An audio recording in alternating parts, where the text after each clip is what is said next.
အရဟတောလူမင်းနတ်မင်းယမမင်းတို့ဤဝစင်ကိုယောဥဇောတုကိုခန္တော်မူတတ်ပါပေထသောအရဟတော1500ကိလေသာမှဝေကွာတော်မူတတ်ပါပေထသောအရဟတော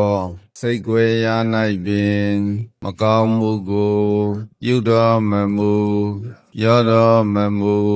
ကြံစည်တော်မမူတတ်ပါပေထသောအရဟတောကိလေသာမံသဘုံယံကိုအောင်တော်မူနိုင်တော်မူတတ်ပါပေထသောအရဟတောသန္တရာစေကံကွက်တို့ကိုဘယ်ပြည့်ခုတ်တွင်သုတ်သင်တော်မူတတ်ပါပေထသော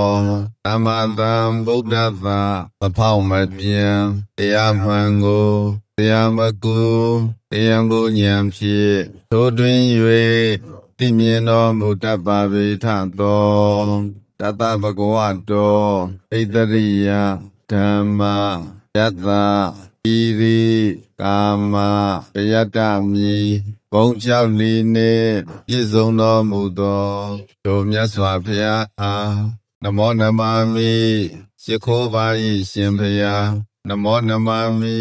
ကိုယ်နှုတ်နှလုံးသုံးပါးပြောင်းပြော့မန်ကိုလျော့၍ကြောယူကျိုးလက်စုံမိုးကရှိခိုးပါ၏ရှင်ဘုရား